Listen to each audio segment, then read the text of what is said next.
mais Tokusatsu pra vocês. Eu sei que 2020 tá trazendo um monte de notícia ruim pra todo mundo, no mundo inteiro, mas se tem uma notícia boa que a gente pode trazer aqui no programa sobre Tokusatsu, é que em 2020, Kamen Rider Kuga completou 20 aninhos. Sim, o primeiro Kamen Rider da era Heisei, que começou lá em 2000, depois de 11 anos de ato de Kamen Rider, teve sua volta gloriosa, eu diria. Me puxaram pra fazer esse programa, não tem jeito. Eu vou ter que falar do Agiri Joe, eu vou ter que falar de Kamen Rider Kuga, é isso, e vocês vão ter que me engolir. Eu diria negativo. Zagalo. O que o Hater não foi isso que a gente ouviu, não. O Hater ele falou, não, eu tenho uma obrigação moral de ir lá e fazer o contraponto nesse Kamen Rider aí, nesse rapazinho aí. É porque seria uma rasgação de seda do caramba se não tivesse ele aqui. Essa que é a verdade, viu? Só queria dizer pra vocês. E hoje eu tô participando no programa de Tokusatsu. Olha aí! Aê! Vanessa que se juntou à causa do Kuga, né, Vanessa? Apesar da série ser um pouquinho velha, né? Eu gostei muito. Aí, ó. Mais uma alma perdida. Aí, eu tenho que dizer ainda que a sugestão dessa pauta aí, ó, é da Vanessa, cara. Aí, ó. Sim. Aí, ó. Eu acho que merece um pouco de amor. É isso aí, tá? Eu concordo com você, Vanessa, 100%. Merece a gente dissecar esse tema e analisar ele de maneira muito científica pra mostrar pra vocês o que aconteceu. Ó, agora eu quero saber o seguinte, de você e do Takeshi. Qual que é esse tal de efeito Odagiri? Então, né, tem uma coisa muito interessante, né, no Kamen Rider Kuga, que eu fui atrás, assim, um pouquinho pra pesquisar, e a produção, né, dessa série, ela percebeu que além da audiência infantil, né, que é o público-alvo, tinha uma audiência feminina, assim, significativa, né, tipo, era bem alta, e talvez seja porque os atores são muito bonitos, né? São atraentes, assim, pelo menos para as mulheres. Sim. É um negócio que a gente viu que tava virando tendência, né? Tipo, acabou o Kuga 2000, aí 2001 veio o Agito, lá o Toshiki Kashiu também. É aquele... Na época, acho que não era nem esse nome que o pessoal chamava, mas virou o husbando da turma também, né? Aí Ryuki já teve 13, assim, de uma vez, né? E a gente viu que é uma coisa que foi se estendendo, né, pra Era Heisei. Você tem muitos desses galãozões aí que fazia as mães assistirem junto com os filhos, não sei. É isso. Ou se eram as mulheres mais velhas, ou se eram as mais jovens também. Isso o Haterman até falou numa live recente que a gente fez na Twitch, né? Se vocês não sabem, a gente tá fazendo lives na Twitch diariamente. Que a culpa dos Tokusatsu Heisei, né? Tanto o Kamen Rider quanto o Sentai ser hoje em dia desse jeito, com muito de galãzinho e tudo mais, é de Kamen Rider Kuga, né, Haterman? Que na verdade é assim, vamos pontuar bem assim. Eu tenho minha resistência a Kuga, eu já expliquei pra vocês em algum momento, em algum outro programa nosso aqui, mas eu assisti Kuga junto na época, lá em 2000, quando o Kuga foi exibido. Eu vivi essa época da seca de Kamen Rider aí, praticamente os 11 anos que a gente ficou sem nada, né?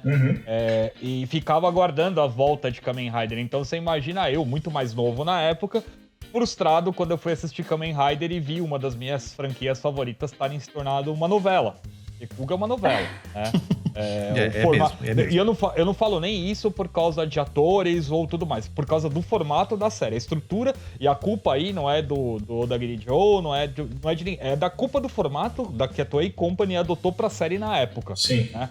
E foi um caminho sem volta, porque eles adotaram esse formato novela agradou diretamente a um público feminino, um público que assistia e posteriormente acabava comprando os brinquedos pros filhos. Sim. É uma coisa que a gente fala muito de marketing, é muito técnica. Hoje você tem que convencer os pais, na verdade não é os filhos, né? Você não pode fazer, por exemplo, hoje publicidade para um filho.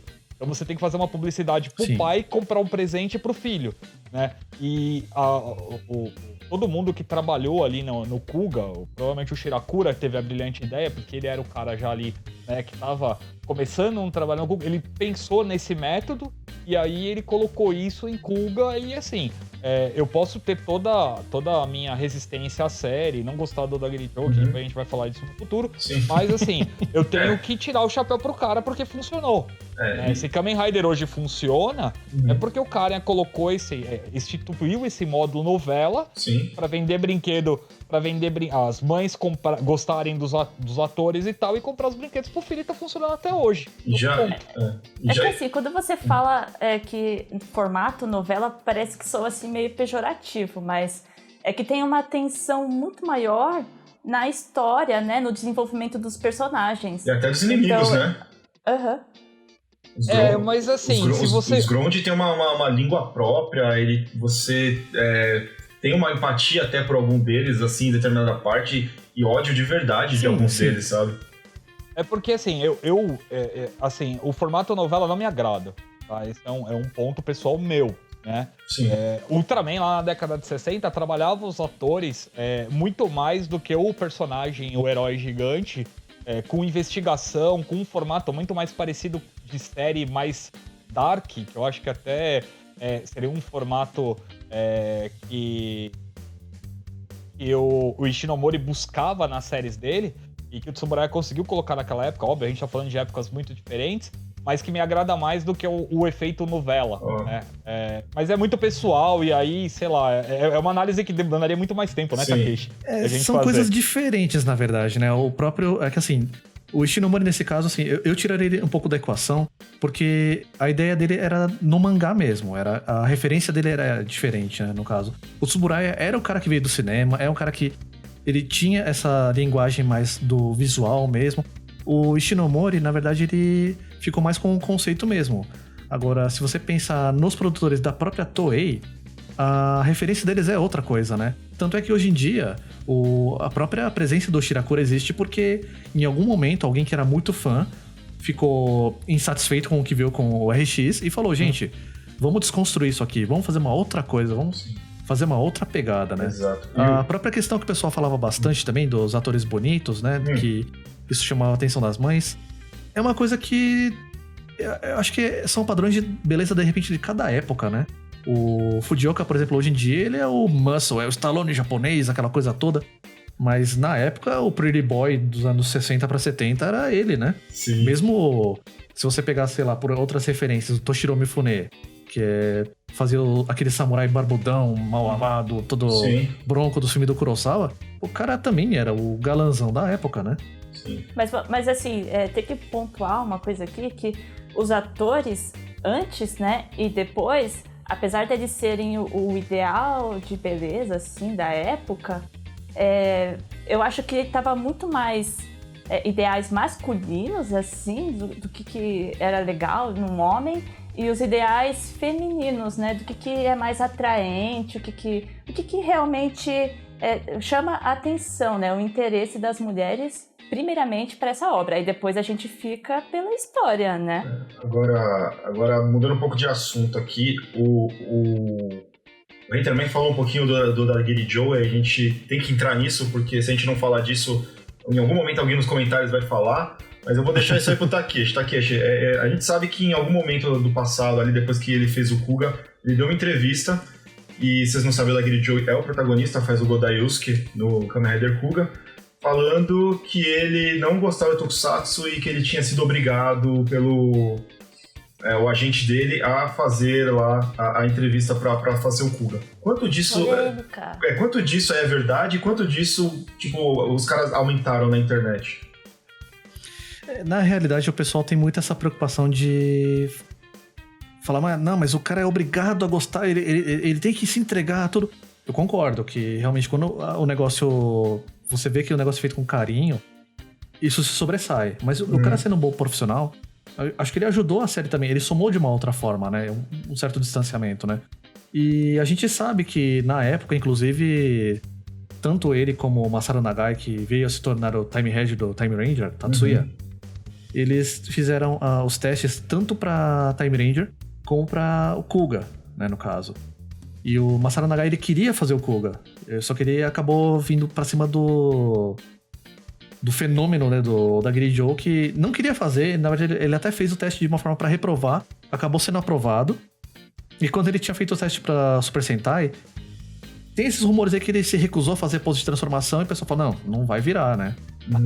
E é que o pessoal, talvez, o que acontece bastante é que o Odagira realmente ele falou, pra ele, o Tokusatsu, ele não é estiloso, ele parece... Ele tem aquele estigma de uma coisa assim meio... Uma produção empobrecida, sabe? Uma produção rasa, que talvez isso não seja uma coisa que seja muito legal pra carreira dele. Mas ele falou que ele gostou bastante, assim, de trabalhar com todo o elenco, gostou de trabalhar com o produtor, o Takatera, com todo o elenco, né? O que ele... Uma coisa que ele acabou reclamando não é diferente, por exemplo, do que o Walter Jones falou pra gente sobre Power Rangers, né? Era duro pra eles, na época, acordar, tipo, sei lá, no meio da madrugada pra chegar no estúdio 5 horas da manhã pra começar a gravar quando abrir o sol, quando o sol começar a nascer, pra gravar, tipo, cena atrás de cena até meio-dia, 1 hora, almoçar correndo, gravar até escurecer, e se desse ainda tempo, voltar pra Toei pra gravar as cenas internas, voltar tarde pra casa, pra chegar em casa, pra chegar no estúdio no dia seguinte, cedo tudo de novo. Então, essa rotina que ele falou que ele achava muito cansativo, né? E não é só ele que falou, né? Não, mas assim, você pode... cara, dificilmente alguém gosta 100% do seu trabalho. E eu já tinha uma resistência à série natural e eu já não gostava dele como Kamen Rider. De novo, gente, eu saí de um Kotaro pra cair ali na mão dele, né? Então, mas aí que tá, o próprio Kotaro Minami, o Tetsuo Kurata, ele falou, olha, na verdade a minha pegada não era atuar nessas séries. Eu quis participar pra poder vencer porque eu sabia que o vencedor ia ganhar dinheiro. Tipo... Não, mas pelo menos ele fez com paixão, né? Porque o que dá vontade, o cara falar pra mim, olha, eu vim pra entrevista aqui, mas que se dane, se eu passar, passei, eu não vou fazer o que vocês estão pedindo, eu mandava ele embora na hora. Tipo, se eu sou o produtor ali, falar, obrigado, amigo, pega as suas coisas aí e vai embora. Traz, sei lá, qualquer um outro aí que esteja pelo menos afim de fazer. Essa que é a diferença. Essa que é a diferença, porque justamente por ele ser o cara que os produtores queriam que ele estivesse lá, inclusive o próprio Takadera falou, não, fica com a gente, cara, porque a gente vai desconstruir aquela imagem que você tem desses Riders, que era aquela coisa meio herói bobinho e tal, vem na minha que vamos fazer acontecer. Eu não sei, isso talvez seja o efeito Odagira de verdade, né? Ele se estendeu até a produção mesmo. Mas né? eu posso estar errado, mas eu lembro que essa entrevista, acho que ela saiu na época que ele tava divulgando aquele filme Shinobi. O que eu tinha lido na época, ele tava meio de saco cheio, porque ele ia divulgar o filme, ia divulgar os trabalhos dele, e a galera só queria saber de Kuga, tá ligado? Ficava perguntando de Kuga, e fazia vários anos que o cara já tinha feito já o Kuga já, né? Pelo menos 2, 3 anos, sei lá. E ele, caramba, eu quero divulgar meus trabalhos novos, e a galera Kuga em cima dele, tá ligado? Então, sabe que talvez até isso também seja um fenômeno de efeito Odagira também, porque você tem outros atores também que tiveram muita dificuldade de se desprender do papel que eles tiveram como super-herói, e eles acabaram tendo que meio que rejeitar um pouco esse papel pra poder conseguir coisas novas, né? Sim. Às vezes por muitas circunstâncias diferentes, às vezes não é nem porque o ator realmente não queria, às vezes pode ter sido até a agência que falou, não, desprende disso aqui, porque senão você vai colar a imagem e você não vai fazer mais nada, né? Sim. A gente pode até citar o próprio Masaki Suda, né, que era o Philip do Double também, que o pessoal até achou que ele tava se distanciando muito do Double, mas não era por isso, era realmente porque o foco da carreira dele, moldado pela agência, era outra coisa, né?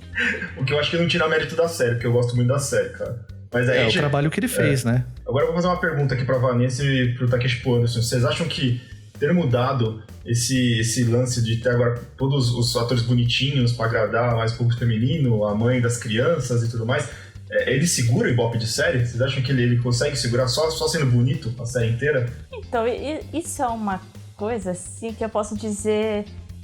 não adianta o ator ser bonito, ser só isso que vai chamar atenção, né? Sim. A história tem que ser boa. E, aliás, quando alguma coisa chama muita atenção, assim, de um público feminino, as mulheres estão assistindo, estão gostando, sempre é meio que, nossa, que mistério, por que as mulheres gostam disso, né? Talvez seja só porque a história é boa, porque a série é legal, né?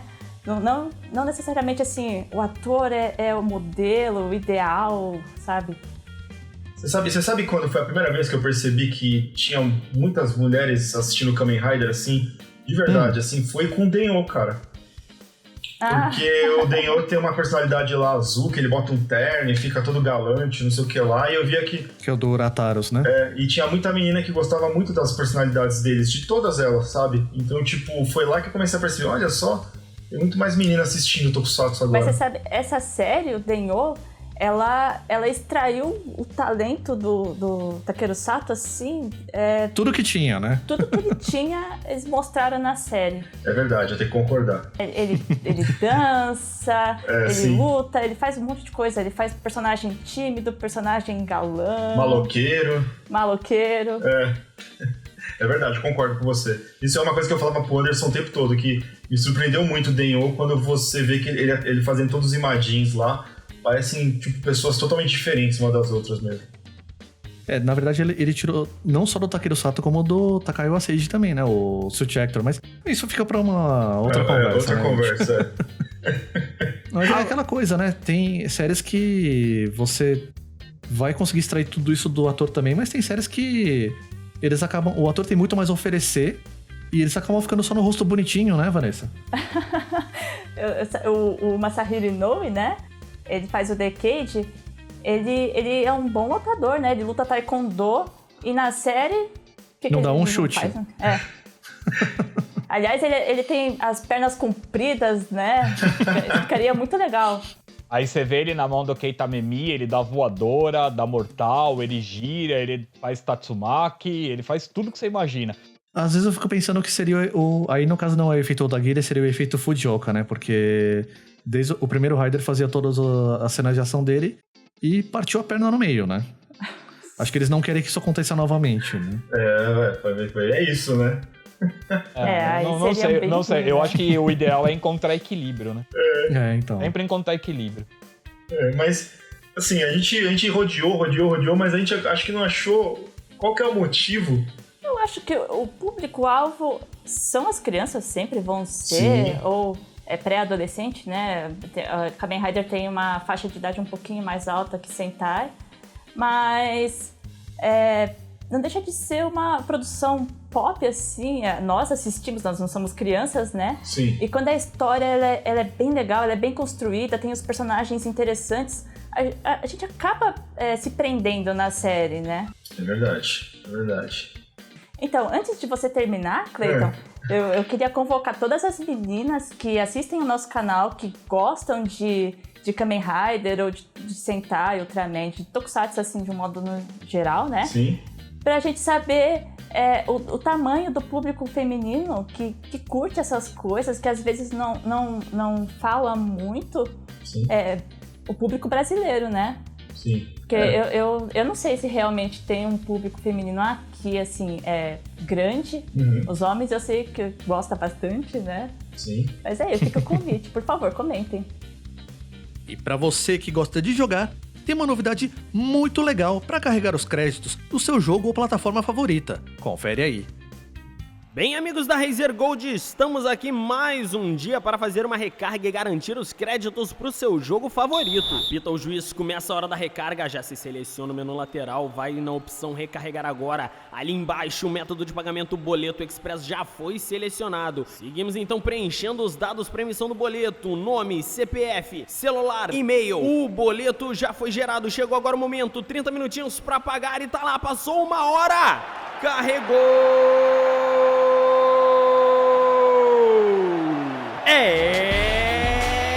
Razer Gold!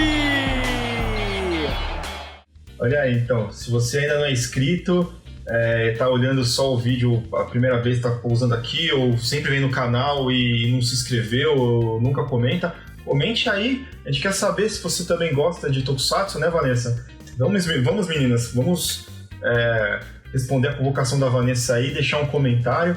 E você, rapaz que está assistindo, os homens que estão assistindo também, podem comentar também o que vocês acham disso, desses 20 anos de Kuga, o que mudou na era Heisei em relação aos protagonistas, né, serem mais bonitões para agradar essa parcela feminina. A gente quer saber a opinião de vocês, beleza?